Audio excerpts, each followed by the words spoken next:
and we're going to go ahead and get started.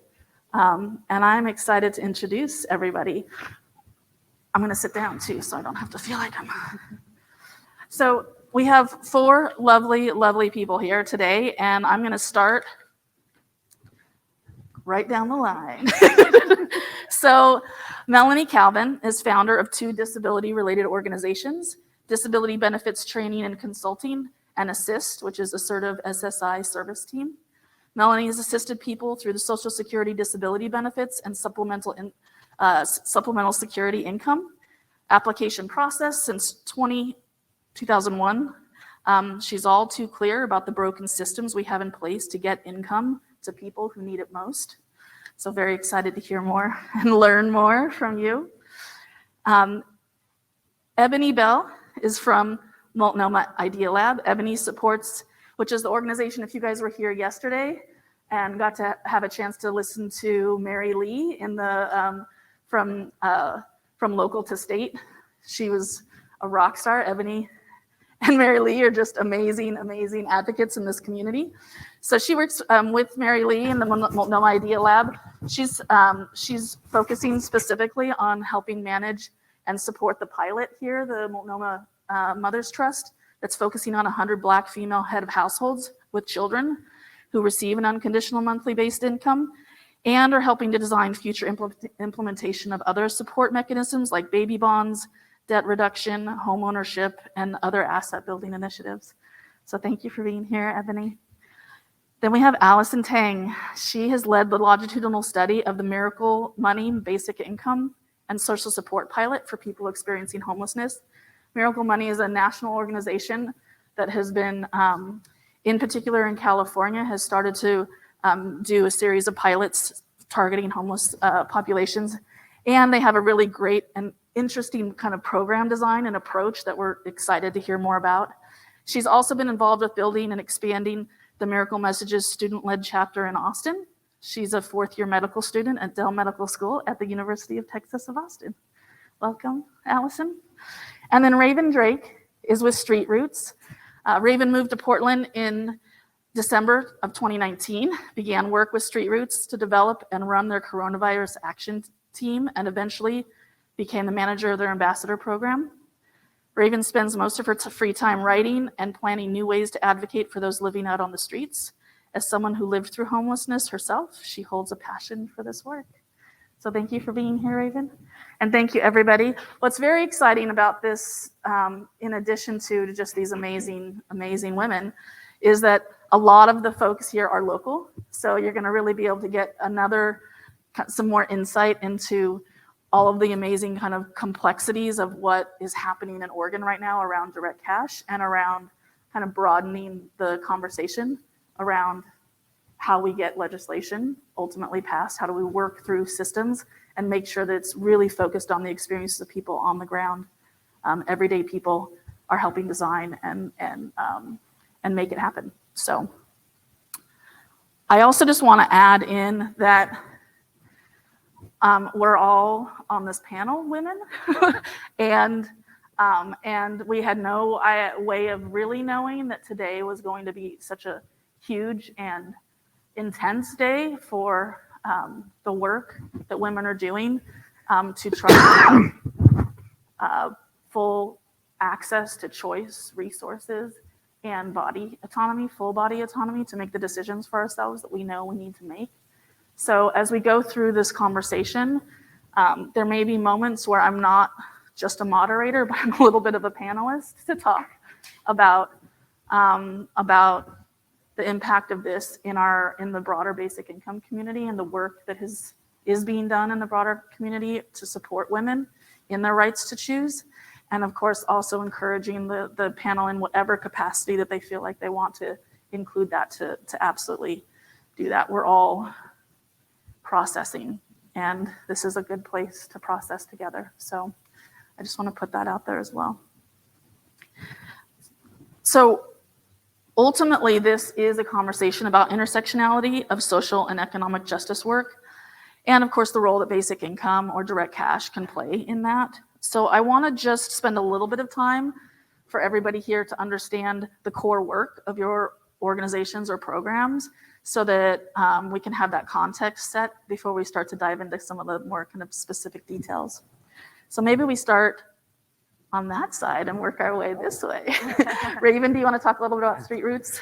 Yeah, so Street Roots is, many people who are here in Portland are pretty familiar with Street Roots. We're a street newspaper, and we're a low barrier income opportunity. Anybody, and it's, we're mainly focused towards people who are suffering housing instability and impoverished communities, but anybody can walk in our door and decide to become a vendor and go through the orientation, sell the paper. And there is no background check, there's no ID check, there's no all these traditional things that people that are barriers for people to make an income. And many of our vendors who sell the paper actually sometimes make more than me, but they're really good at what they do.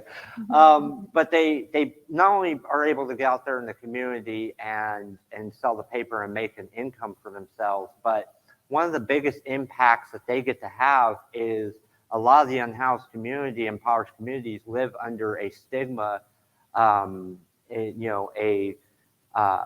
this disease of indifference that we fight that create all these things is this lack of knowledge of what happens in these communities. And so by them being out there and selling the paper, they're able to defeat those disparative narratives. They're able to create relationships with people who buy the paper from them, and they're able to interact with them and start to see that unhoused community in a whole different light.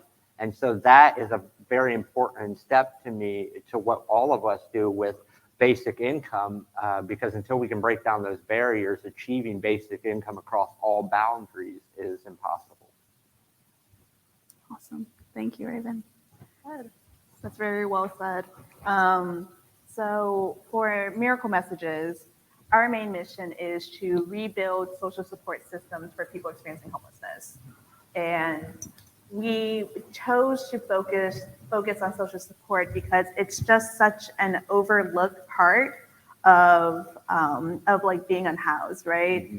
People don't realize how important our relationships with each other really contribute to our lives. I mean, I think one of our clients says it best when they say that I didn't know I was homeless when I lost my housing, but only when I lost my family and friends. Mm-hmm.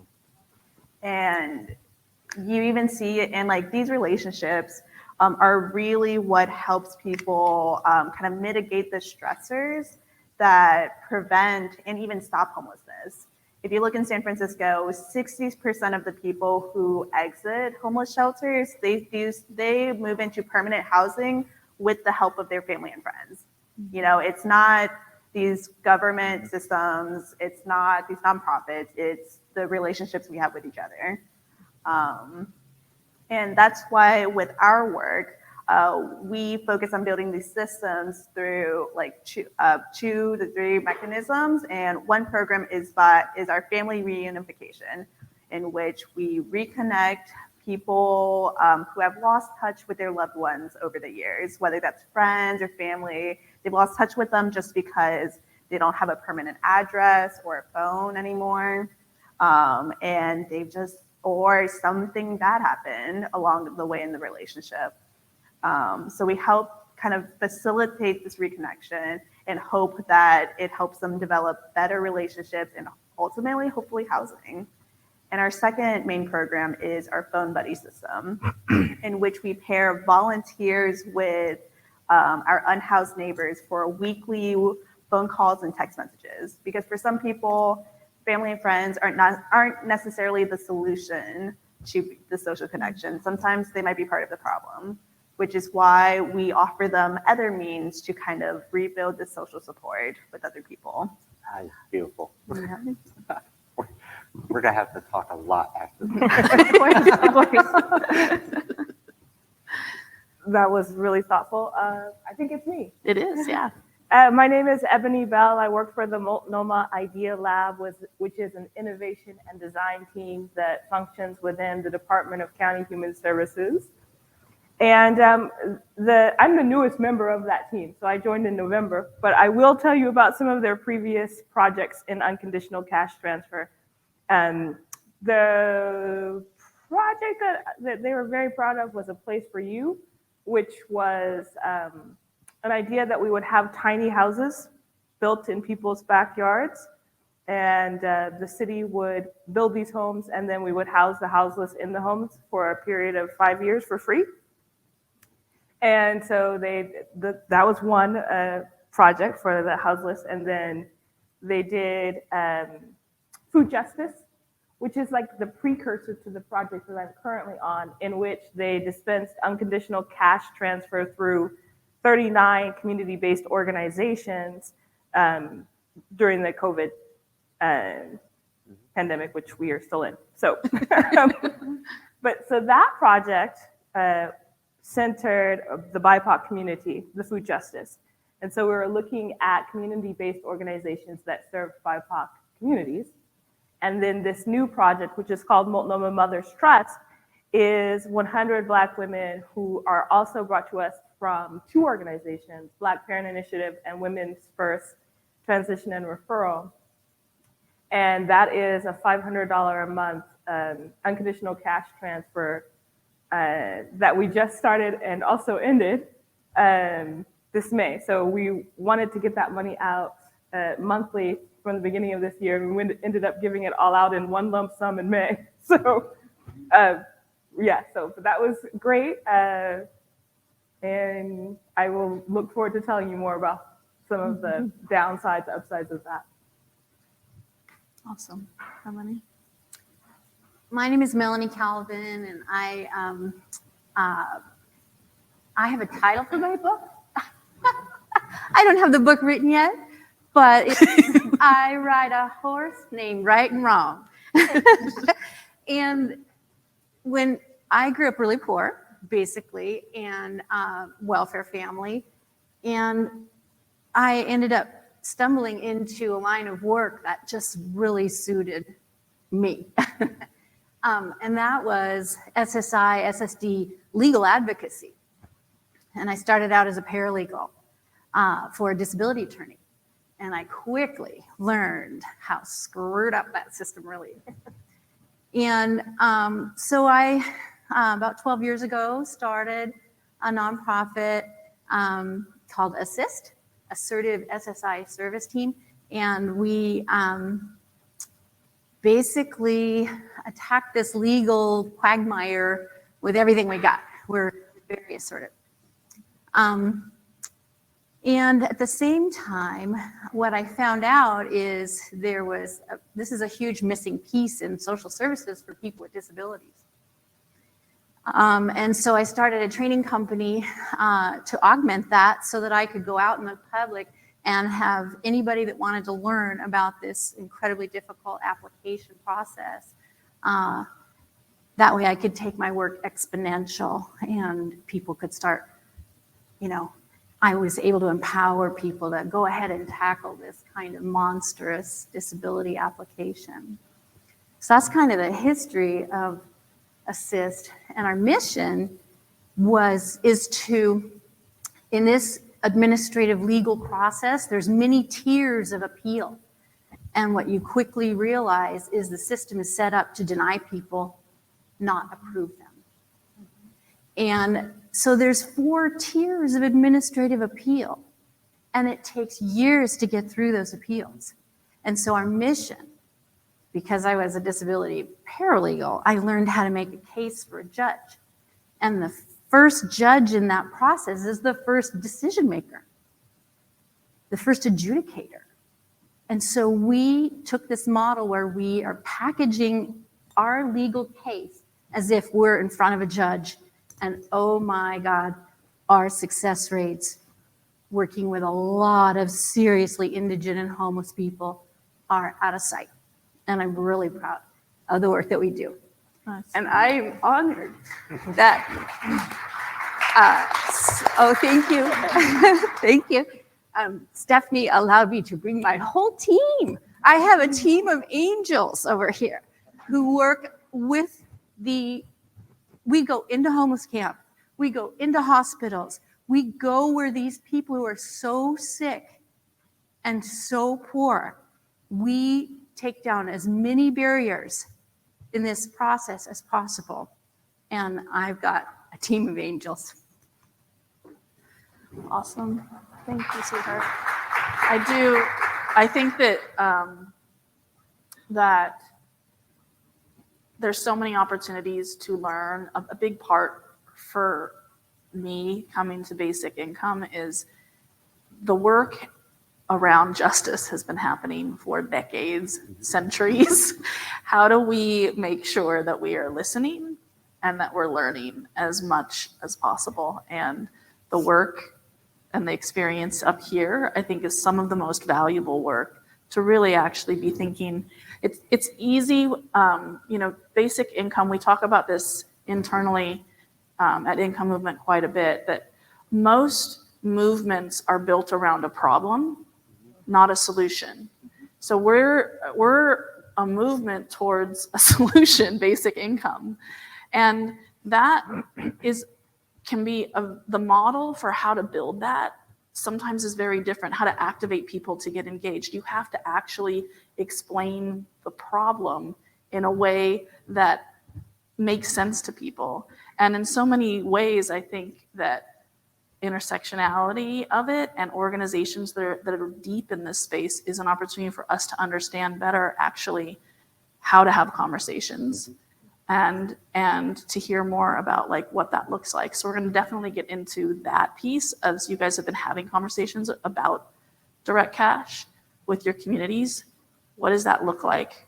But first, I just want to understand a little bit this broader idea of intersectionality. You guys all in the work that you do, your community members are deeply diverse and complex in their own ways, right? So I'd love to understand a little bit more. We know that LGBTQ, youth, veterans, racial and gender justice, all of these things are kind of built into the communities that you work with. How has working with those communities impacted your own approach to your programming or your approach to your mission, that we can like understand a little bit better about that? Ooh, I love this question. So much like Melanie said, like I stumbled into what was my career. When I came here to Portland, I'd never been on House. All these things were new to me. I'd never done outreach. I'd never done advocacy. All these things were alien to me. And I came out here to transition, be left alone, done anything. But I came out here and I met the most amazing group of people living out on the streets. And, I had grown up hearing who was out here, hearing that disparative message of who was the unhoused community, and that's who I expected to meet. But who I actually met out here were some of the most beautiful and kind people I'd ever met in my life, and this wide diversity of people. Oh, lost my hand. Wide diversity of people, and in the very first days, I saw their need. I'm a former combat medic, so I did what any combat medic does. I just started playing doc and taking care of people. You're afraid to go to the hospital? Great, I'll come to your tent at 2:00 in the morning and check you out, patch you up, and I started that. And I started to see the condition people were living in, the lack of food, the lack of people's ability to go even buy water, and the lack of money running through these neighborhoods. And I came to our executive director, Kaia Sand, and I complained. I bellyached. And Kaia looked at me and said, okay, do something. And I was mad because that does not solve my problem. And I went home and I was furious at Kaia. She didn't give me any information. And I sat there at my camp on the side of I-5 all night just stewing over this. And the next morning, the idea had popped in my head. I got to put people to work. Well, how do you put people to work? You got to create something that they want to work for. One of the biggest barriers to that you get when you're pitching a direct cash kind of ideal to a broader community is this ideal that the unhoused community don't want to work. They want to work. What they lack is an opportunity. And so what we started to create through programs was originally our action team that morphed into the ambassador program that is now morphed into 3 separate programs. So we have our ambassador program, which covers advocacy and outreach. The population sees 25% of the program. The other 75% are learning opportunities. My current group of ambassadors who are graduating, they're now the second group, so 20 ambassadors in total have gone through my program. 11 of them have full-time jobs in the city doing outreach and advocacy, city and statewide. 16 of them are housed. 8 of those 11 are certified peer support specialists. What they lacked was the opportunity. And once given the opportunity and a little bit of support through a direct cash program, and that, that need for survival. Survival is an actual physical, chemical imbalance in our brain. When we're in survival mode, we can think and do of nothing else. And when you give someone the means to a basic needs, to basic income, to meeting their basic needs, and you take away that necessity to survive all the time, it opens them up to be able to go and look at helping themselves. I helped start and run the C3PO camps, which are still in the city. And that was the biggest lesson I learned from those, working with Join on the C3PO camps, was when we took away that necessity with survival and allowed people the space, the support networks to restore what they had lost when they reached the street. Because what you have to give up to learn to live on the streets, the degradation, everything, it takes a long road to come back from there. You know, I got housing pretty quickly. I was only on the streets 8 months. But even then, for the first 6 months in my apartment, I slept holding my backpack with my most valuable things, even though my door's locked because it had been ingrained. And so, all these aspects of what we do, of these support networks that are being built, advocating for people and creating support networks and direct cash, they all feed into the same pool of necessity that is required to solve these issues. Awesome. I love just listening to everybody up here. Like, oh yeah, that's right. I have to help the conversation go along. So yeah, who wants to join in and kind of talk a little bit more about the kind of diverse communities that you're working with and how that's informing how you do your work and what you focus on? Sure. Yeah. Oh, Sorry. Sorry. Go ahead. You said you got the sure in. Yeah. This works because I think I'd like to address something you said more than maybe the original question. Yeah, we can totally. tackle that part, right? Yeah.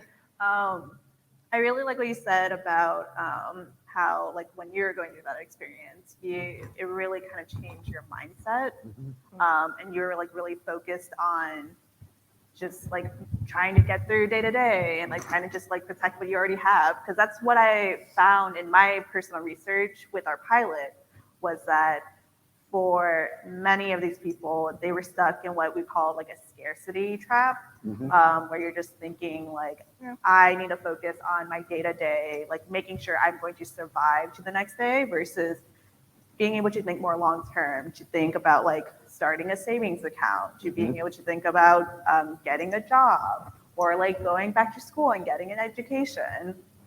And I really saw the change with our participants after the pilot, because one of them, she had such a great quote. She was saying that it was so nice to wake up having $1 to her name, because in the past, every day she woke up, she had to hustle for another $1. Yep. She had to hustle to get $1 for food, for water, for literally anything. And then she had to spend it that same day because she needed those resources right then and there. And it was really powerful to see her even for just a short amount of time. Our pilot was only 6 months. And even in that short amount of time, she kind of escaped that mindset and was able to start thinking I actually saved some money now. This is the most money I've ever had before. I can start saving some money. I can start I can start looking for other jobs. I have hope for a future that I didn't have before. Yeah, and all those things cannot happen when you're in that survival mode because, if you have to worry about, am I going to eat today? I would wake up some days out on the street and go, I love Street Roots, but I was the worst salesman they ever had. I don't think, and the whole time I was a vendor, I never sold one paper. Not even. I was still, very much in my depression, which is, hard. I wasn't outgoing. I wouldn't talk to anyone, and so you can't really engage people if you don't engage them. And so I wake up every day with this stack of papers and try to convince my campmate, who's now also a staff member at Street Roots, to go sell them for me so we could eat. And every day I'd worry, am I going to have money to eat? Am I going to have food? And when you wake up every day worrying about whether or not you're going to eat, whether or not your tent will be there when you come back, whether or not someone's going to steal your stuff or light it on fire, whether or not you're just going to be sitting there trying to get food and someone's going to randomly have an episode and attack you. When you have to worry about your own well-being and survival all day, there is no other room in your life for advancement, for moving forward, for thinking about how do I get out of here or what I would love to do. All your dreams get put on hold and everything's about that next step and that next breath. I can say when I was first introducing the idea of the project of the Multnomah Mothers Trust to the 100 women that would be participants, a lot asked me, well, will this money affect my ability to get SNAP or other benefits? So I hadn't even thought about that, right? So there's a barrier. I don't want this money if it's going to stop me from getting the benefits that I already have. Mm-hmm. I hadn't thought about that. I hadn't thought about, well, when you're in recovery, they don't want you to work. And so providing the basic income for those people who are in recovery allows them to have any money whatsoever. I hadn't thought about that. I hadn't thought about, there was another aspect of the benefits that I hadn't thought about. I'm trying to remember what it was. It'll come back to me. Yes. And there were a lot of little things that I hadn't given any thought to about the basic income and what it could do to help people who are living in poverty. And it's not, if you're from the middle class, and I am, then you don't know, and you don't know what you don't know. And so the sort of perceptions that you have, like, oh, well, if you just give people money, they'll be great, that's not necessarily so. A lot of people were very cautious about accepting the money because they're like, well, what does this mean for this? Or does this mean I can't have my Section 8 or whatever? And so I hadn't considered that at all. I thought people were just going to be like, yay, money. No. People were very thoughtful about whether they wanted to participate. And then I didn't think about the extent to which people are in debt holes. So supplying people even with $2,000, $2,500, it didn't mean that they were now net neutral. They're still climbing out of debt. So some of the women said, I used the money to pay off parking tickets so that I could get my license, which had been suspended, so that now I don't have to drive around looking for the police. Well, that doesn't increase your wealth. It just puts you further closer to the zero. So some women, the director of Women First, Shannon Olive told me, you know what though, having these funds, it's great, but what about the fact that, what did she say? I'm forgetting it again. I had it and then forgot it again. It'll come back to me. Shannon has a billion quotes. She has a billion quotes, right?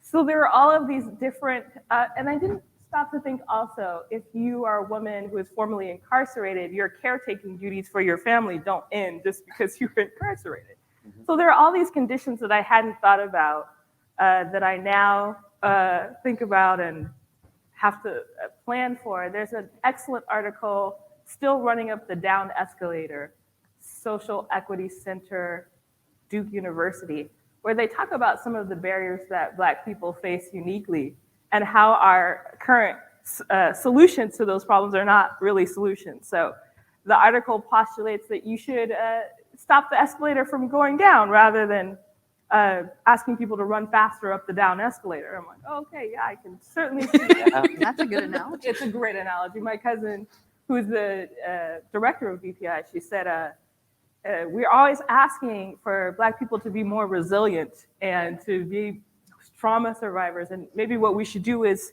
stop causing trauma to Black people rather than trying to make us be more capable of surviving trauma. You need to be less stabbable. No, we need people to not stab us. So that's sort of what I think of when I think of intersectionality.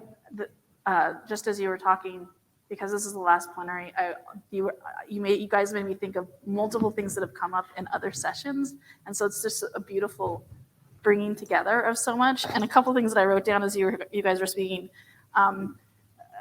At a couple of different points, I think downstairs, Antonio, who's part of Oregon People's Rebate, said, who was doing a ballot measure for getting direct cash to people at the state level, was like, I never knew it was going to be so hard to get money to people.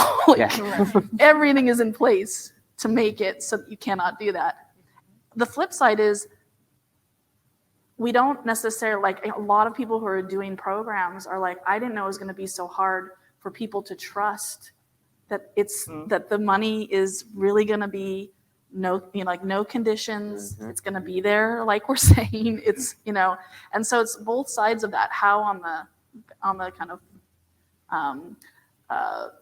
administrative side, the difficulties and hurdles you face, but then also, people, especially so many of the folks that you guys are working with and supporting every day, have been most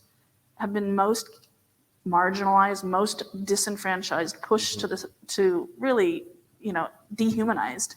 And now they're being asked to trust, and that's a huge piece.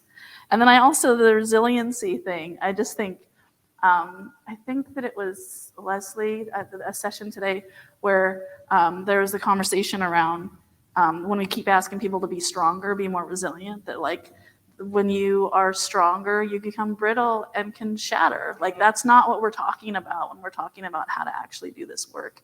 And to keep putting that on people and saying, toughen them up, make them stronger, is like really not recognizing where the work should be. Well, and when we're talking about the Black and Brown community, there is no other resilient community than they. Yeah. Oh my God. Yeah, absolutely. I remember what you said. So Janet Olive was saying to me, the women who are coming out of prison, they don't count as homeless, so they cannot receive homeless services. Yep. I didn't realize that either. So a lot of the women there in my program would not be able to be served as homeless because they don't count. So. Do you want to add anything, Melanie, around working Sure, with kind of the communities that you serve and the complexity and diversity of those experiences? Yeah, well, I did like the part of your question about what motivated us to get rolling. Yeah. Well, I already told you my motivation, it was anger. Yeah. I cannot imagine anything worse than getting gravely ill, not being able to work, losing your home and becoming homeless and not having any money. Yeah. And so this SSI piece was my chance to put a big dent in part of that problem. Yeah. So as far as the communities that we serve, disabilities knows no boundaries. Pardon me. Forever and ever and ever, people with disabilities have been subjected to poverty in this world, all over the world. And if you're starting a conversation about how to take care of those in need, there's your beginning community right there. So I find it interesting when I am having to write grants and there's lots of talk about equity, and I am always like finding myself kind of screaming, the disability community is part of that underserved community. Exactly. And there's an entire state agency that's devoted to people with disabilities. And I give this analogy all the time. The silent, and I know you've heard this. In fact, I give you permission to put your hand up once I get rolling. Okay, go. I'm serious. When we're talking about funding social services and the social safety net, by the way, that's a really apt description, because what nets do is they scoop up a whole big bunch, but it's full of holes, and everything that falls through those holes is swept off the boat. And we need to fix those holes. When I'm trying to write grants and I'm trying to talk to government agencies about funding a program like ours, what I've learned over the years is the federal agencies for social services, they have these big giant silos of money. And in those silos, those pieces of pie are sliced up in lots of different language: housing, mental health, money for people with disabilities, right? Health services. And what's happened is, because this federal agency is so huge, the VA and the Social Security Administration are the biggest federal agencies, right? They're monstrously dysfunctional. And so what's happened is the feds they give this money. I'm sorry if this is very remedial, but sometimes we got to talk about the elephants in the room. The feds give the states the money. They tell them how to use it. They tell them to match the funds from the state pools. And this thing with Social Security and SSI and SSDI is there's no mandate from the feds to the state or the states to the counties to fund this. And the analogy I give, and I talk about this all the time, is there's an entire state agency for people with disabilities, and it's like a citadel of services. And the only way they get those services is if they are found disabled by the federal definition of disabled, SSI, SSD. But yet there is no help whatsoever swim in this moat full of alligators by a disabled person to get to that dang front door to the services. And I have spent years and years and years trying to figure out, why is this not funded by the government? Why is a tiny little nonprofit in Portland, Oregon doing this work with an incredibly successful model instead of the government? And I still don't know the answer to that. Honestly, I don't. Because they don't want people to get Right? I got it. It's intentional design. I mean, the fact of the matter is, homelessness in Portland could be solved this year for $13.5 million. Just like Right? that. Like that. There is literally 3 vacant properties for every unhoused individual here in Portland. So to say we don't have the property is an exaggeration. We have the funding. To put that in perspective, people go, well, $13.5 million is a lot of money. No, you know what? Scott's Probably. money over there. Well, let me give you another example. Last year's contract for rapid response, just to do the cleanup, the sweeps, the cleanups, was $26.5 million. And they only worked half the year because the sweeps were on hold. So we paid twice to 3 times the amount a year for homeless response than we do to actually solve the problem. In the same way, we spend 3 times nationally a year to the response of Indigenous and BIPOC communities who are struggling, to unhoused individuals, to the LGBTQI+, to disabilities, than we do to actually fund the solution. Yeah, I 100% agree. Well, and I think that, Melanie, when you talk about the work, your kind of the depth and breadth of your understanding of the system, I think for disability, I just think as a community working for basic income, this is like a treasure trove of what we have to be thinking about and getting ahead of when we're thinking about policy. What are the mechanisms? How is distribution happening?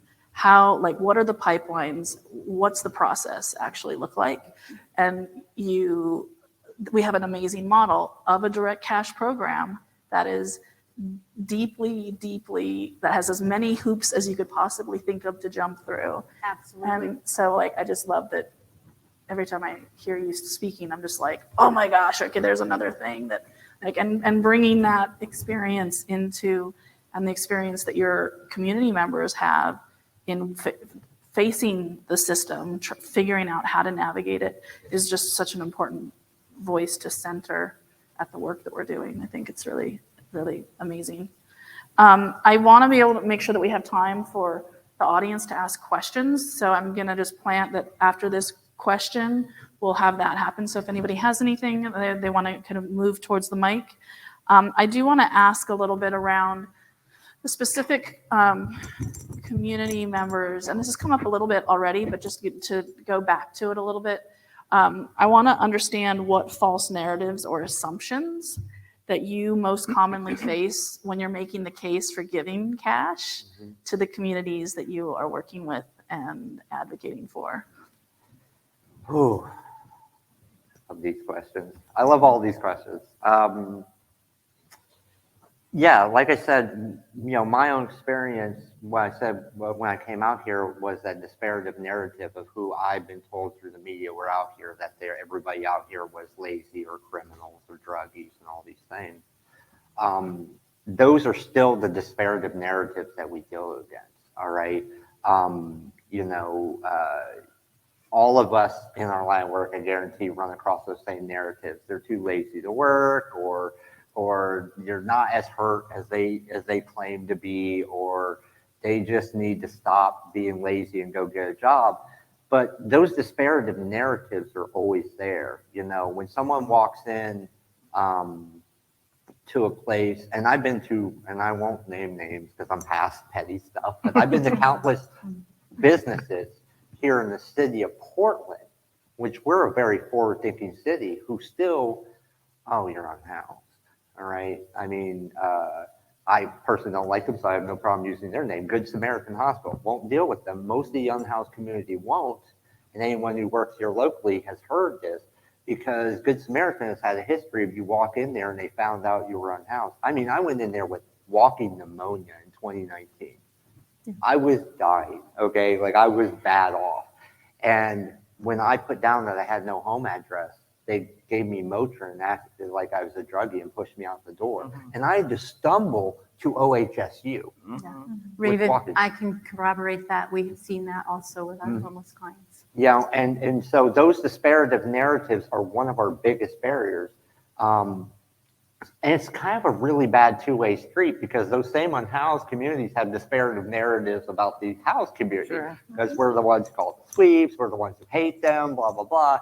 And it could be further from the truth, because although there are people on either side who fit that description, they are a minority.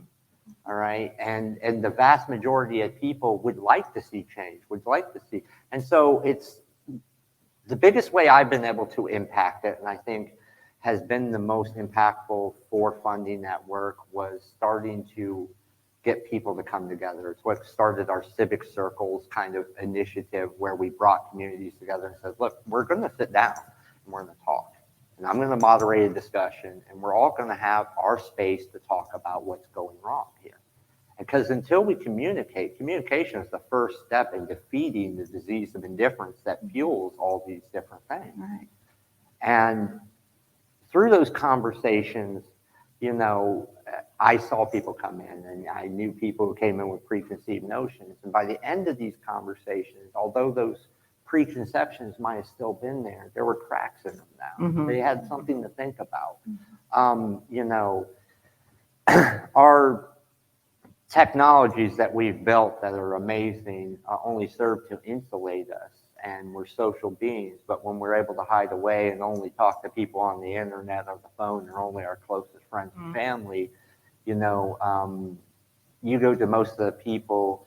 I went to a group of house neighbors who said, we don't want to see this anymore. I said, okay, well, fund a camp. We can't afford that. Okay. What do you think it costs to build a tiny home and maintain it for a year? All right. And this group out in Sunnyside actually was like, I don't know, thousands upon thousands of dollars. And so I showed them case studies where a tiny home village with 20 units in Oregon to establish, then maintain, with the help of nonprofits, with the help of philanthropic endeavors, literally were costing communities who are doing it less than $20,000 collectively over a year. And they're like, how can this be so cheap? Because you show, you get grants, you get funding. Now there's funding that comes from other means, but that money's already out there. It's laying in wait and just goes to waste and returns back to those companies when it's not distributed every year. And so, you know, it's about bringing people together. The biggest way that we're going to start to affect change with disparities and those disparative narratives and the work we do is we have to sit down these people who are on the fence about funding this kind of work with the actual people who will benefit from this work. Because until those people who will actually benefit can take center stage and have their voices ring true and be the ones to tell their stories and advocate for themselves, then, you know, we keep going in circles.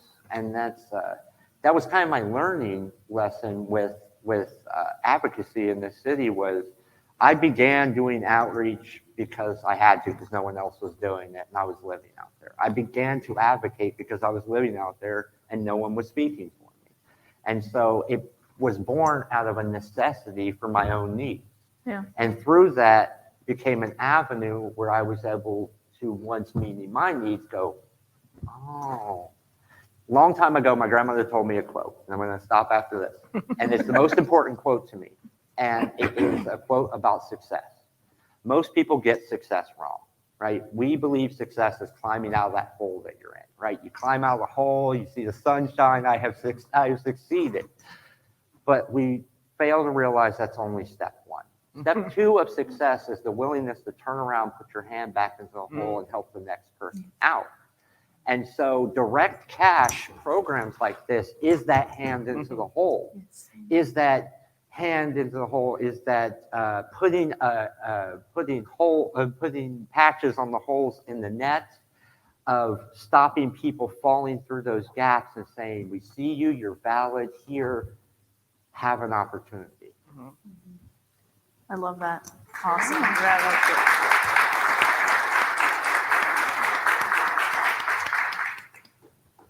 Yeah, I would just add that a lot of the women that I saw that I've met with personally were saying that they are not only taking care of their immediate family members, their nuclear family members, but I have this nephew that I need to care for, this uncle, or this other person. So in making sure that this unconditional cash is available, it is actually allowing people to put the hand and pull other people up. Exactly. It's their first steps to success. And success is addictive. Once you give someone the opportunity to succeed, they want to succeed. Mine's easy. There's a lot of myths and misnomers in the SSI world. There's too many people on it. It's easy to get on disability. Oh my God, it is not. It's the opposite. You know, nobody wants to be deemed disabled. And then when they are deemed disabled, the SSI maximum amount is $840. It has not kept up with the COLAs since the 70s in its inception. And it's less than the federal poverty level, their own federal poverty level. Oh my God, how did that happen? Yeah. And it's just, I don't know. I'll leave it at that. I mean, there's a lot of misnomers about it. It could not be harder. Oh, and another thing I really want to talk. As you learned, I have a training. I do trainings all over, and you know this is part of my deal. But the Social Security system, and I'm looking at you. You mentioned this yesterday. It was founded in the 30s as a anti-poverty program.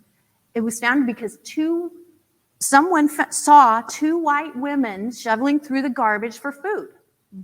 And that's what created this thing. But immediately, it was supposed to be a retirement program, right? That's how it started. Immediately, they eliminated farm workers and domestic workers from this retirement program.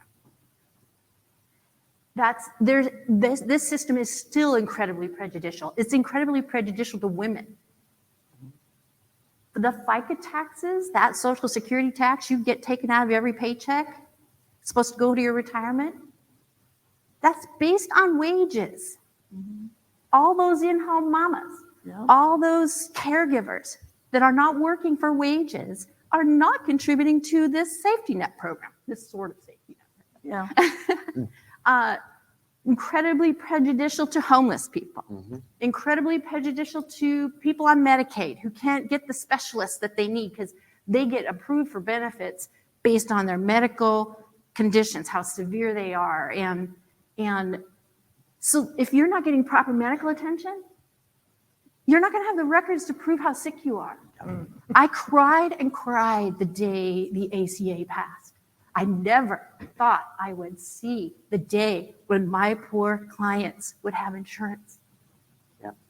I used to try and call all over town before Oregon Health Plan, which is the first kind of waiver program before the ACA. I used to call all over town for doctors that would take cash-only patients and get them diagnosed. Yes, you have an ataxic gait. He can't walk straight. I just need it on paper so I can send it to the Social Security office to prove how sick he is. Yeah. It's incredibly prejudicial still to this day for these marginalized communities still. Sorry, that was a long answer. No, it was great. Oh, and it's completely accurate too, because the the exact reasons and communities and issues that program was conceived for are the exact ones that are the hardest to achieve in it. That's exactly right. And the reason I started Assist Yep. is to make the government do what it was designed to do and serve these people that need this help the most. Come on. Yeah. Do you think a mentally ill person with no insight into their mental illness or refusal to take medications because they foul their brains even more, do you think they're going to navigate months and months, years and years of a process with the Social Security Administration? No, they're not serving the people that they're supposed to serve. Sorry. Allison, no, it's good. Allison, did you want to jump in? Yeah. So I think this is a great conversation, great discussion, and I just kind of wanted to go back to like the question you're asking about, like the false narratives, and like two things really came to mind was, one, people assume that if you're going to get this money, you're going to want to stop working, which is ridiculous because if you look at any of the pilots, none of them are giving you enough money to survive on, like just point blank, right? We gave our clients $500 a month to live in San Francisco. I mean, right? Like I don't live there, but I can tell you that it needs more money than that, right? But research has shown time and time again, and like even though this is somewhat of a new idea in America, it's been done for decades around the world. There's actually like a huge body of work where they gave money to people in all kinds of countries, and they saw that giving money actually increases people the amount of people who work. And it seems really like paradoxical, but like in my research, it really made sense because when we started giving these checks, people kept telling me about this mindset change they had. Like going back to the past, like they really didn't see a future before. You know, they really were just trying to survive the day to day. But then with this money, they just have hope for the future and hope for more for themselves, that they can do more. And that's what that money provided. And that helped them.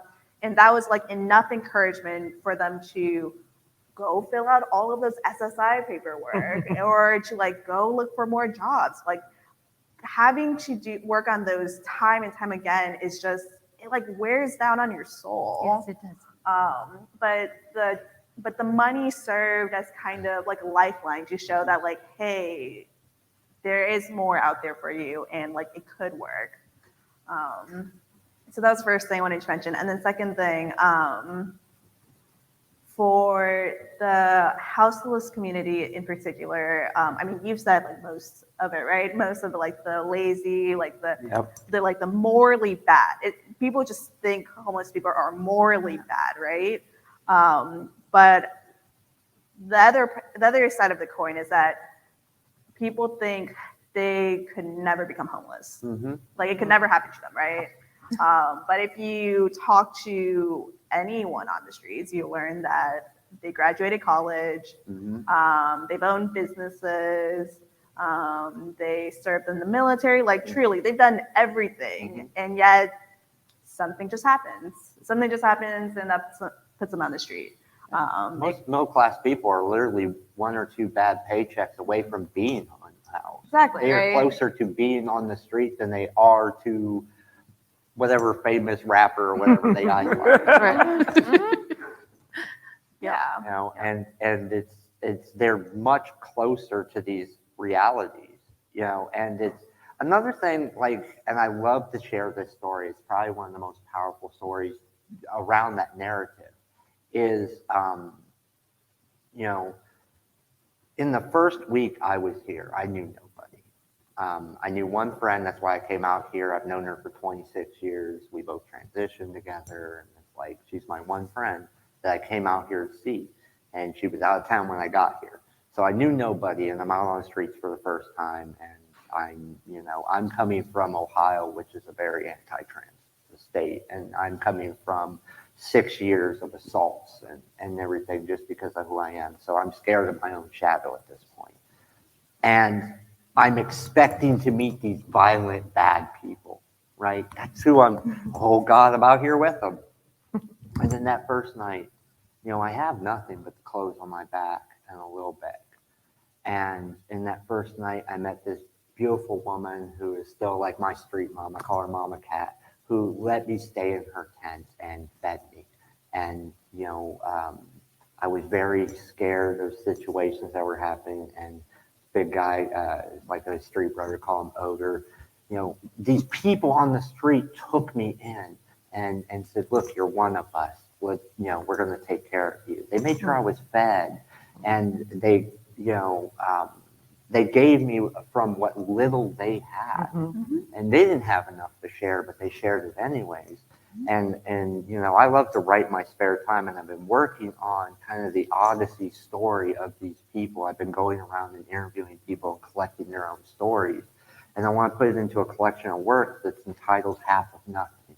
That it really exemplifies who's really out there and their struggles and stories, and you know, realize that many of us who stand around, you know, who are housed, who have a good income, who are good people who are fighting, who are doing this work, we have to realize that there is an equal number of those people who are unhoused, who have nothing, who would be willing to do that work. Talk about flipping this idea that that people that are in poverty are like there because of their own moral failings. That's like, where's the immorality in the community of people coming together? I told this story last night during happy hour. I think Scott sat at our table. So you get to hear this again. We see this all the time, don't we, Davey and Maya and Chase? Chronically homeless people, we get them through the system. We tell them that, you know, we are going to fly so tight with you, you are going to get sick of us. We are going to make sure every form is filled out. We're going to duke it out face to face with the Social Security people who keep saying we didn't get the forms in, and we got proof we got the forms in. We're going to take it on all the way. And then we get them through this process. And I'll never forget the first homeless fella that I worked with. He got his first check. He got it in the mail. He'd just gotten housing too. So he actually had a place to have the checks in. He didn't open it. He came into my office.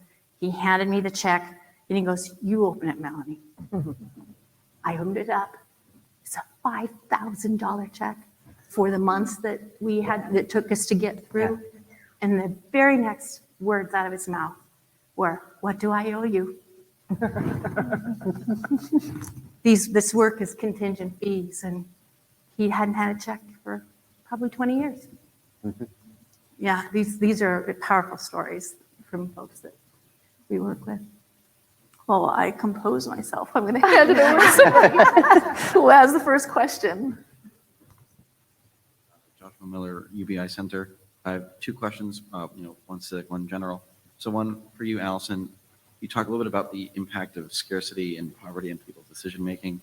Behavioral economists, they call that scarcity effect. When you have irrational behavior because of a scarcity. So my question is, unconditional cash benefits. Do you see that there's any advantage to unconditional cash benefits over in-kind or conditional to like helping to assuage that sort of problem and helping people to get out of that scarcity mindset more so than in-kind or conditional benefits? My second question is just general. There's a lot of American Rescue Plan money still floating around across the United States, thankfully. My question is, from your experience, from all your experiences, like what is the best use for communities to use that money on? Is there like a just general cash rebates? Is there more specific cash programs that communities can implement using their American Rescue Plan money to make the best use of that money while it's still around here? Just to clarify, are you asking why use unconditional cash transfers versus the in-kind donations? Yeah, what's the advantage of like the basic unconditional cash transfers versus the in-kind or like conditioned cash transfers, or earmarked cash transfers in order like to remove people's sort of scarcity mindset from their decision making? Is there an advantage to unconditional cash in that regard?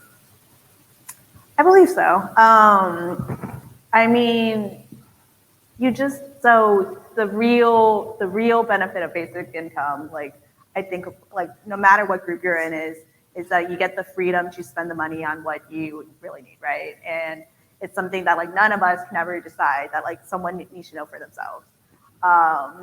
And I think so. Not only are they spending on things that like I would have never even guessed that they would need, like I've had someone buy a blender because they had lost all of their teeth, so they needed something to like actually eat food with, right?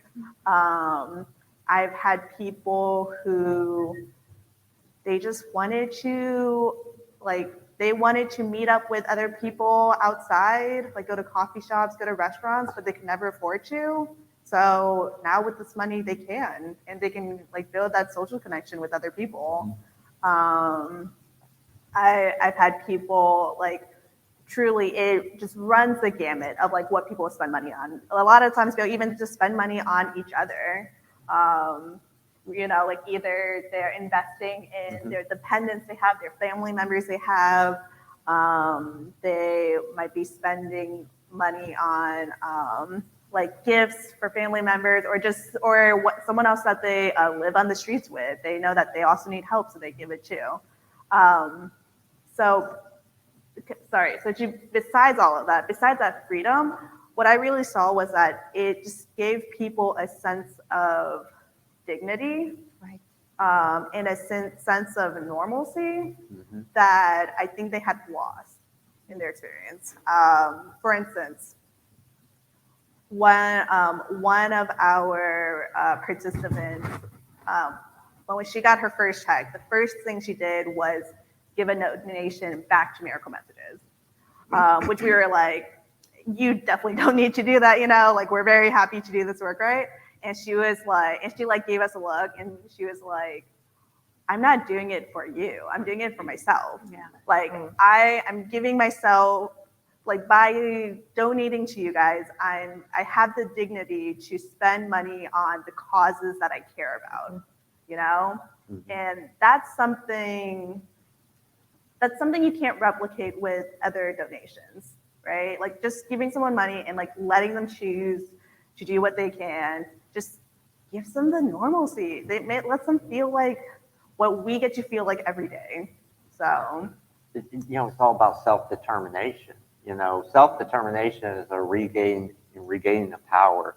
So much of being unhoused, being extremely impoverished is much in the same way that we think of trauma. It's a loss of power. God, how am I going to get out of this? How am I going to do this? How am I going to survive? And when you give somebody a specified fund, when you give them a cash amount for a certain thing, then they know that's all they could spend it on. But when you give them an undisclosed fund that they could spend on whatever, you give them the ability for self-determination. You give them the ability to feel normal, like you were saying, even for a few days or weeks that money actually lasts. You know, San Francisco, $500 to get you through the weekend. But, you know, for that small period, they're not poor. They're not thinking about being homeless. They're not thinking about the situation they're in. That is a moment in time where they're able to step back and take a deep breath and look and be able to have those moments of clarity to evaluate what's happening in their lives. Mm-hmm. Without giving them those moments, they never take the next step forward. Right. Yeah, exactly. You know, and to your thing about the American Care Act, yeah. Well, I just wanted to make Ebony, you've been doing a lot of like, yeah. But I also want to make sure that We need to hear from her. I know. I would love to be able to just kind of. I was disagreeing. I know. 100% agreeing. Having the autonomy to make a decision about what you want to do next in your life is what the money does, right? So if you receive a Section 8 housing voucher, then you'll be able to be housed, right? Yeah. But that doesn't help you decide, okay, well, am I going back to college? It doesn't say, oh, I'm going to go back to college. I'm going to give this money to this organization. I'm going to do this. It's the Coochie Chagalia, which is self-determination, Yep. which would help you to decide, okay, now I have the ability to make a decision for myself about what I'm going to do next. And that's what really is the thing that would mitigate poverty, is the decision, hey, I'm going to start my own business or do whatever this is or whatever it is. Yeah. Plus, you can't always guess like what someone needs to buy in order to get you to this end goal, right? So, for instance, one of our clients, they bought with the money, they got like an emotional support dog adopted from the shelter, and then they spent a lot of money like being able to take care of this dog. And you know, like I'm sure lots of people love their pets, right? But like talking to her, like this dog was life-changing for her. Like it changed her complete mental health. Like she is in such a better place mental health-wise than ever before. And like if I had given money to her and saying like, hey, spend it on health, on something that's going to improve your health. Yeah. You know, normally people would say like, oh, you like healthy food, exercise equipment, whatever. Like no one would have said like a dog, but like for her, that made the biggest impact for her. And like would have never guessed that. Exactly. You know, through the pandemic, when we had to stop printing our paper, we started, and it was really, I wish Andrew would be here to talk about it. It was his baby of starting this direct cash payment that we started giving to our vendors to help supplement what they were not being able to make by selling the paper. And, you know, you always ask people like, hey, what are you going to spend your money on, right? And people would say, oh, I'm going to get food. I'm going to go get a hotel room for the evening. I'm going to be able to actually take a shower, you know, things that are important to them. And then you hear things that you wouldn't think of being an important survival thing. And one of the big ones that sticks with me is one of our vendors, Bronwyn Carver, who is an amazing person and went through our mobile journalism program that we ended up building that was inspired a lot by her. She said when Andrew handed her the first bit of money, she was going to buy a camera. Camera? You can't need a camera. Like I was like, how's that going to help you survive? But she knew that her goal, her passion was she wanted to be a reporter. All right? She was going to buy her a camera. She was going to report the news. And every time she got money, she'd buy another thing for the camera, buy a lens, buy an extra battery. She'd buy a small Chromebook so she could write stories on. She was determined she was going to do this. And we started to support her not only through this through the direct cash that we were giving, but through building a social network of supporting her. And she graduated our mobile journalism program and is now working in this city as a freelance reporter for not only ourselves, but the Oregonian, Willamette Weekly. She, you know, putting in stories in INSP and OPB. And she just needed the opportunity. And what direct cash like this, undisclosed funds, give people the determination to decide what they need to do. And it doesn't always make sense to us. We've all probably heard somebody what they're going to do with that funds, and you're like, I mean, that's not what I would do. Did we answer your question? I think we got there. I'm still a little bit curious about your, you know, the thoughts about the American Rescue Plan and what to do with the money. But Well, I think, you know, out of everybody up here, Ebony actually works for an agency that gave out millions and millions of American Rescue Plan dollars. So from your experience and also running, so many different programs, and the pilot, in your mind, you guys probably have the best opportunity to get those funds and do something with it. What in your mind are things that either you've already done or things that you guys would love to do with those funds to have the impact? Sure, the Multnomah Mothers Trust Program does use American Rescue Plan funds, but a lot of the current programs that the county is running are going to use American Rescue Plan funds too. So Office of Joint Homelessness will use those funds. I think that the American Rescue Plan funds are being used in all of these different ways already. So I don't know if that answers your question, and I think that these are excellent ways of using those funds also. Well, I think with the American Rescue Plan, it comes down to how it was handed out. So when it was given to organizations for us to be able to use in direct funds, it was very quick, very to the point, very much got to the people quickly to help them.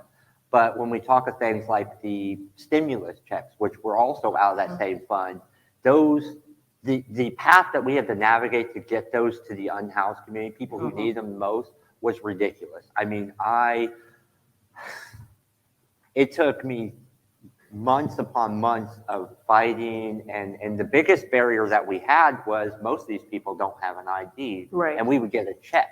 We can't cash a check. Right. All right, and so we had to broker a deal with our bank where I would stand there one day a week at our bank, either me or Andrew, and vouch for people so that they could cash these checks. But that barrier, getting them the check took no time at all. But when you're unhoused and you have no ID and you have no permanent address, try cashing a check. But to me, it's amazing the idea that an organization, that they have a relationship with a bank that's strong enough that they walk into the bank with somebody and say, I authorize, this really is Stacy Rutland. Give her money now. Or open an account now. Yeah, exactly. Our bank is just amazing. Yeah, who's your bank? Let's call that bank out. Yeah. So it's God. Now I can't even think of the name. Andrew, It'll come. Federal. Is it the one downtown here? It's up off of. It'll come. It'll come to me. I want to get the next. I want to. Yeah. I want to get the next question in, and then because this is being recorded, let's give a shout out to the organizations that are doing amazing work, especially banking institutions, because they're few and far between. So I do want to also just say a couple things. One, we started this session about 10 or 15 minutes late because the last session went pretty long, and so we have 15 minutes set aside for the closing remarks. Closing remarks are really only to take a couple minutes. And so I want to make sure that we have an opportunity to have more people ask questions. To that point, I'm also maybe going to help us kind of move through the answer to the questions a little bit more quickly, just so that we can make sure that we're hitting on things that you guys have already talked about that they want to hear a little bit more about or whatever it might be. Okay, next question. Maddie Hassan, I'm actually with Assist here in Portland. Hi, Melanie. My question, I guess, for you guys, since you all have such a diverse, Yeah, thanks.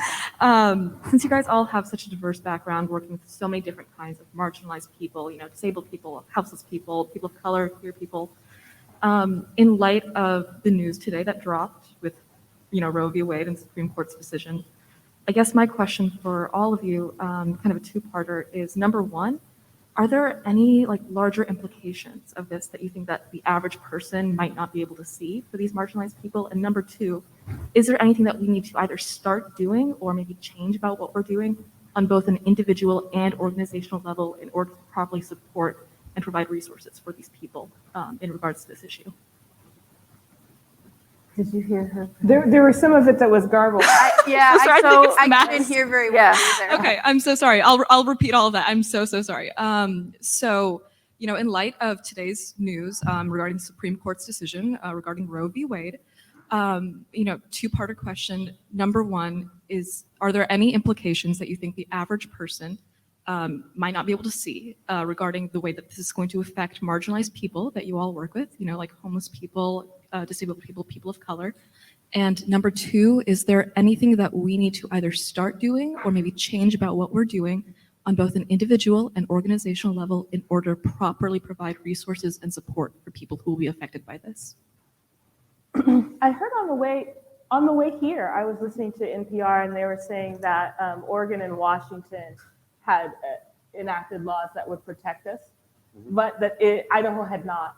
And so they were saying that we need to make sure that we don't prosecute people who are going to be coming across the border to Washington in order to access abortion. And so I thought, well, there's a whole avenue, a whole approach right there. Are we going to be a sanctuary state? Are we going to be sanctuary states? What kinds of things can we put in place, processes for people who will be coming from other states seeking abortion?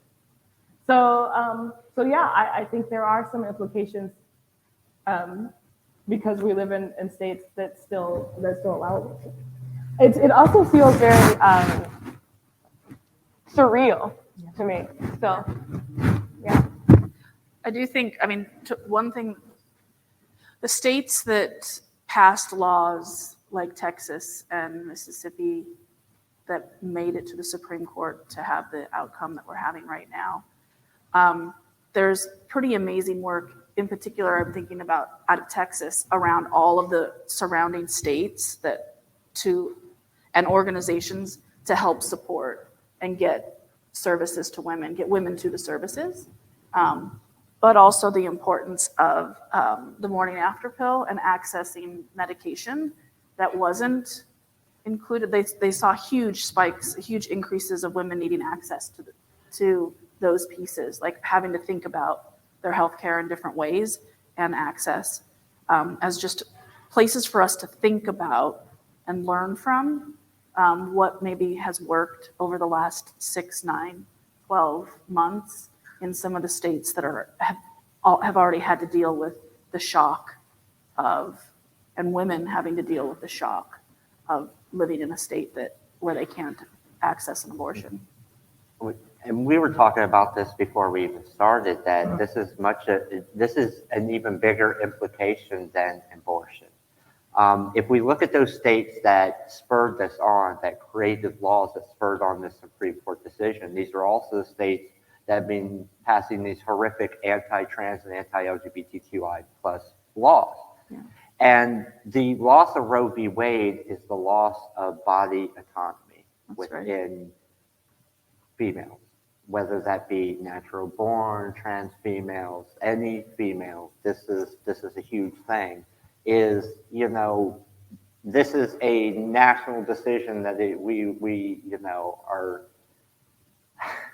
no longer in charge of this. And so that is a huge thing to affect. I mean, I plan to have an easy day today and come in around noon and enjoy the conference. And at 9 o'clock this morning, I had women who I do outreach to who called me in a panic hearing the news. And, I got here at 3 o'clock, and since 9 o'clock this morning, I've been out there doing outreach on the street, sitting with people at their tents, talking about the laws that Oregon put in place to make sure that they understand that, look, hey, we don't have to respect what they want to do. We're our own thing out here.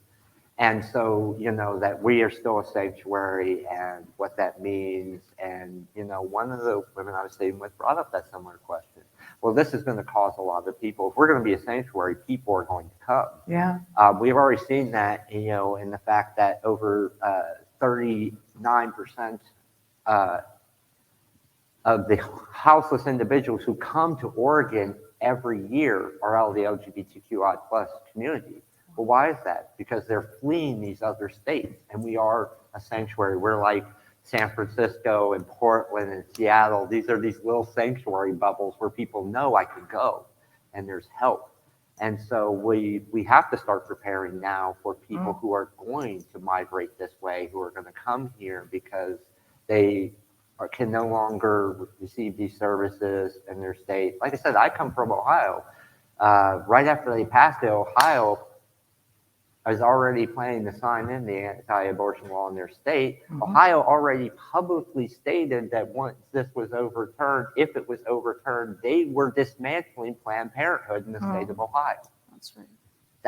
That's massively impactful to a large community, most of them in the BIPOC and impoverished and unhoused communities that utilize those services. That's right, which has implications. I mean, I also just want to do a call out to, this is a human rights issue. And, you know, I don't know a single person in my life, man or woman, who hasn't benefited from having body autonomy and an opportunity to make a decision. I don't know anybody in my life. And like, I think that this is a moment to just call out, this isn't a women's issue. This is a human issue. Yeah. And those who are recognizing that and its full, you know, and thinking about how to do immediate work, which is a lot of it is about money, it's financial. We know that the ability to access is going to cost even more. It's already been cost prohibitive. What does it mean when it, you know, quadruples in cost because there's travel associated and all these other things? I think everything we've been talking about around direct cash and the flexibility to use it in any way you want, I think that's an important piece when we think, what do we do next? Who do we support? What organizations? Things like that. People who already have the pipelines in place to get cash to people quickly is a really important thing in my mind, and who are on the ground in these places where people are going to need to be supported to access. Is my thought. Thank you so much, Ella. Hi, Hala from JFI. Thank you all so much for your perspectives and all the work that you're doing. I wanted to ask about some of the proposals that have been out there for a national or U.S. federal basic income or guaranteed income program. You know, the talk among, let's say, policy wonks, policy experts, and also advocates has been, you know, what if we move beyond the conversation of having a benefit administered through the tax administration, because it's an administration that is inherently thought of and designed to be extractive, and move to Social Security Administration because it's an organization, an agency that apparently is meant to be giving benefits as opposed to taking money. But clearly, you know, it's always had its failures. And I wonder what your perspectives are, especially Melanie and Ebony, on administrations that are best equipped to become cash distributors, or what would it take to change the institutional structures that exist, let's say, within the Social Security Administration or other agencies to make them the ideal place for cash to go out. And I guess the last thing I just wanted to mention is that just to your point on SSDI and the way that systems are often designed not to do their purpose, I think one thing that's really worth celebrating that happened this year is that for a long time, for several years now, there has been legislation that would cancel the student debt burdens of people who were permanently disabled, whether mentally or physically disabled. And despite people qualifying for it, they never had their debt forgiven until this year, when the Biden administration, you know, for upwards of 350,000 borrowers who were permanently disabled and burdened with debt and unable to work, they were made eligible, and the education department just finally made the choice to try to automatically enroll people and forgive their debt. So just something to celebrate in terms of changing administrations, but obviously way more work to do. So thanks. I would really love to know if you think Social Security Administration has hope. Well, I don't have a lot of experience with the cancellation of debt. I guess I'll start on that end. Only a few of my clients over the years, I've worked on a little bit with trying to do that, and it was submitting the forms, having the agency that receives the forms acknowledge that they got them, and you know, I think Davey's worked on this recently. it takes tenacity, like everything else. I am a huge proponent of these huge government agencies that can cross-reference all kinds of stuff like that. We saw it with the emergency funds. They used the Social Security. There was this huge, data matching with the IRS and they because Social Security recipients have bank accounts, and they were able to just dump them right into the bank account. And there was a lot of machinations behind the scenes to do that big interface. But I hadn't heard an update on the student loan debt, and so that was actually really welcome news. Yeah. Thank you. Now, as far as if I recap your question, right? There's two pots of money that disability money comes from. One is from your FICA taxes, as I mentioned, from your work history, right? That's the Social Security disability insurance. It's like an insurance policy, but it runs out. There's actually a window of time where you're no longer insured because you have to keep paying those FICA taxes in. It's not like the full retirement program. And so that's Social Security Administration. The other program for disability is part of the welfare system, and it comes from the Federal General Fund. So SSI comes from the same place that the food stamps and the TANF money and Medicaid comes from. And so those two, there's two mechanisms with which they disseminate that money. And do you want to quickly recap the last? Her question was either through your experiences, is there an existing distribution mechanism that works well, or what might be a best version based on your experience? Yeah, I was, again, Scott, I was floored with how rapidly the federal government met the task of getting that money out as fast as they did. The stimulus checks? Yes, the stimulus checks. And the unemployment was different, state by state it was different. But it shocked me how fast they distributed that money. So we know there are mechanisms already there to do it. Yeah. In fact, there's a yellow sticky note over there on that thing. That was from me. Let's do it. Distribute that money. I feel strongly that they know how to do it already.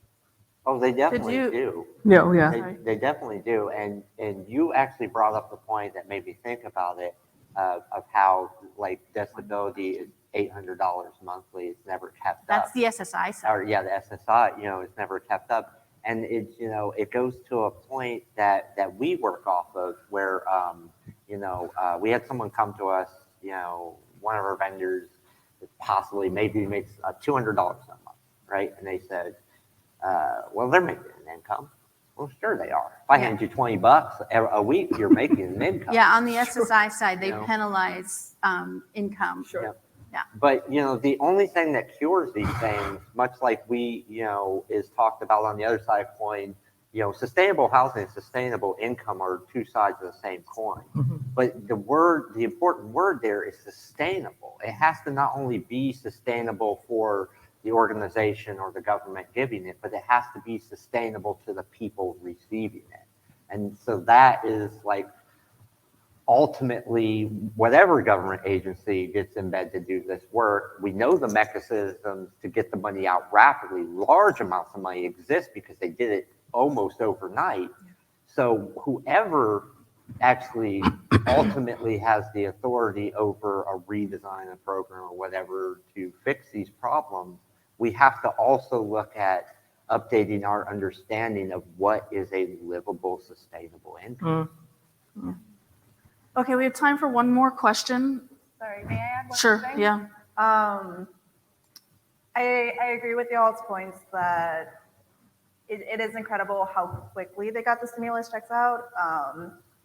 I don't know what's the best administration or what's the best way to send this money out. What I do know is that whatever system you use, you're probably going to leave someone out, just like inherently, right? There's just holes that we just don't see, right? just for instance, like for us, we gave the money in monthly direct deposits into a bank account. Our issue was that our clients, most of them didn't have bank accounts. So that actually took some time to set up and to get all of that happening, right? So like there was a big flaw. Or if you're only depending on, if you base it off of just people who file a tax return. I mean, not everyone files a tax return, you know? Plenty of people who work like quote unquote under the table or who just didn't make any money that month. I mean, I'm a medical student, I'm a graduate student. I don't have an income. I don't file my taxes some years, right? So I guess my point is that whatever mechanism they choose, I hope they also choose like an easy way to have flexibility. That's right. So that it can actually be accessible to everyone. Yep. Yeah, and the funding of, I mean, I think the stories, you know, like Street Roots basically opening a bank. They worked with banks, but then also Andrew Raven's colleague was talking about that they just had a safe in their back where literally because a lot of people that would go to the bank, it would get cash, but then they're like, this is $1,200. I don't want to walk around on the streets with it. And they didn't want to or weren't interested in opening a bank account. I mean, just people that don't have bank accounts, it's not just because they don't have a bank. Some do not want a bank account, right? So the flexibility of like, they just had they literally he was a bank teller for dozens of homeless people that would just. We used to refer to Andrew as the baker of Davis Street. Yeah, just like and it started because we would fantastic. go and get thousands upon thousands of dollars to give this direct cash to our vendors. And then these people are not used to walking around with $300-400 at a time. Yeah. And for a lot of them, having access to the money actually opened up the ability for them to think about it. And they were like, no, you know what? I have a drug problem, so I don't want to carry this much money because I'll use.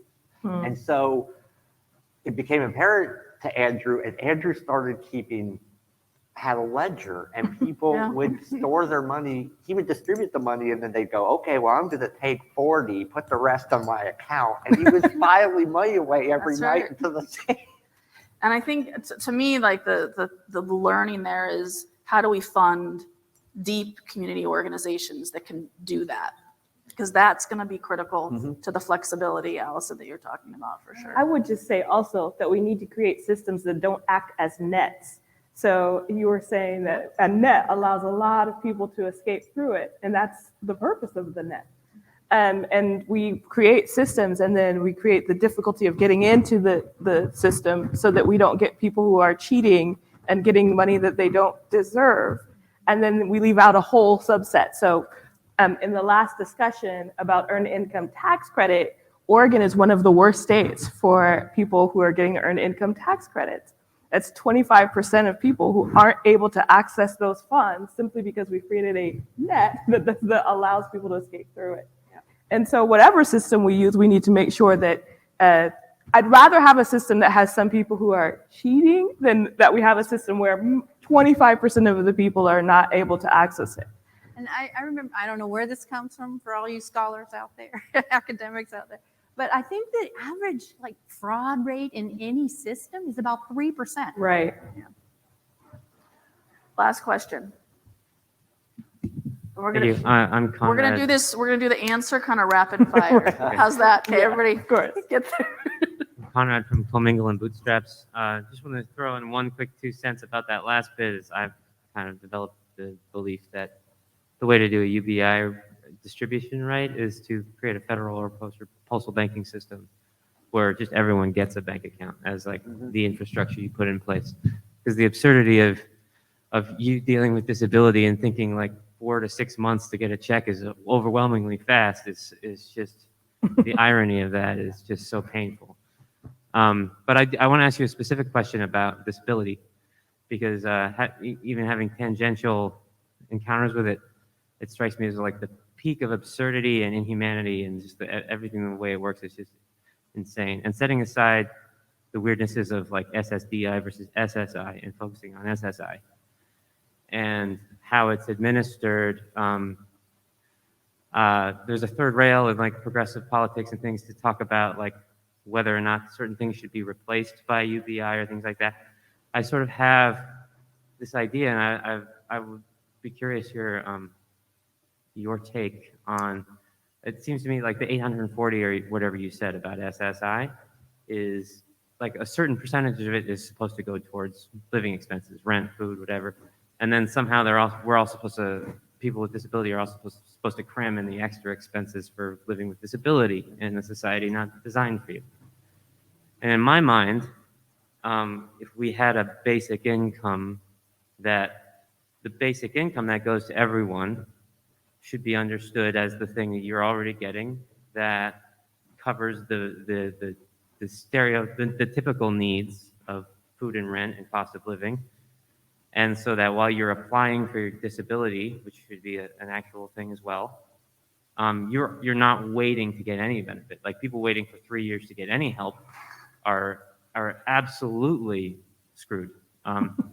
So I would think we would want to bifurcate it in some way and say, okay, this percentage of disability should be covered by UBI, which absurdly is already going to be at $1,000 a month would be bigger anyway, and then the amount that is determined to be necessary for living with the extra expenses, I would think could, maybe you still have to qualify for it at some level, but be made as unconditional and guaranteed along the UBI sort of lines as possible, as in the only condition is that you qualified as having a disability to take away all work conditions and anything. Because to me, having someone who can't work or who wants to work part-time or whatever, and we're not allowing it, is absurd. And they're not what? I'm sorry.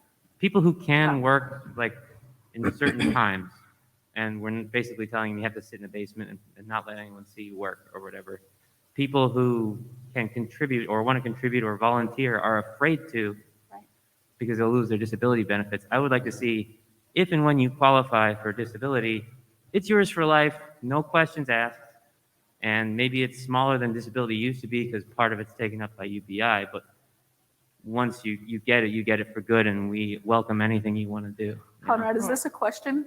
How do you feel about... I'm sorry, I just literally said rapid fire to like the audience, and I'm like, so sorry. this is not a rapid fire even question. Melanie, how do you feel about that sort of thing? Am I missing something? So one of my notes here is to kind of recap one of the first things I heard this yesterday morning. Yeah. And that is that these benefits must not be supplanted by basic income. Woohoo! Yeah, absolutely. I feel so strongly about that. And SSI, well, so when someone gets subsidized housing, I promise I make it quick. Okay. When somebody gets subsidized housing and someone gets SSI, they are relegated to pay a third of their income for a lot of these housing vouchers. And the third of $840 is, whatever. But that really is kind of the only restriction, or is if there's a housing voucher tied to it. People are not told how to use their SSI. They all know it's not enough to live on. So I don't know if that quite answered your question or not, but and then of course SSD is FICA taxes of your own money. It's your own entitlement, and so you get to spend that on. There are no such welfare or what is it called, resource restrictions with the SSD side. So SSI is part of the welfare program. I know that's an antiquated term, but they're still not told how to use it unless there's a housing voucher and you have to pay a third of your income, whatever that is. And a lot of these housing vouchers, if you have zero income, you have zero third, right? So, but if you are in the process of getting approved for SSI and you're in a housing voucher, then they have to use a third of that SSI for rent. I think to sum up the complexities, first of all, I think it's a good further question. I want to wrap things up because I think there's a lot of complexities to it, but I'm glad that you've kind of hit home for a place for us to end here, which is especially because so many of the communities that you guys are working with are finding support mechanisms through a variety of different programs, and this idea that this is adding to, not supplanting, and that whatever the complexity of that looks like around social security and disability and all that, like it's critical that basic income stays as its own thing and that programs stay as their own thing is kind of what I'm hearing. And a lot of 'cause nodding there's to a the, tremendous amount of eligibility criteria that goes Right. into these Yeah. programs. Ultimately, awesome. basic income, it should be across the board for every human being. We should be meeting basic needs no matter Yeah. what. A lot of the people who work with us, are disabled, are, dealing with extreme debt, stuff like that. And so I believe that the programs that help those should be their own separate thing. Somebody shouldn't, if we're going to meet everyone's basic needs with a basic income, we shouldn't then go to the disabled community and go, but wait, we're going to give you this balloon of money, but we're going to take it out of your basic income because everybody should get, no. Because their medical Everybody expenses should be are better. beyond what I'm paid Mhm. for a cost of living. So why should they not get the benefits that they need? and this gets a little bit to, and this is the final, I'm going to just do a little bit of a wrap up. Mary Lee, who Ebony works with yesterday, there was a question about this term universal and universality. Mhm. And she really kind of hit home at the very end that when you say something is universal, the solution is universal, it assumes that the problem is universally felt across the community, and it's not necessarily the case. And when we talk about protecting existing programs and making sure that everybody that gets basic income is benefiting the full amount of that is like absolutely fundamentally critical. And so it's like it ties in a lot of that piece that I think has been discussed many times over the last 2 days around how do we have these conversations around guaranteed or universal? What are we actually really talking about from an implementation level and a philosophical level about how we want to do this work as a movement? I really want to thank you guys and thank everybody who's stayed here to be part of this amazing conversation.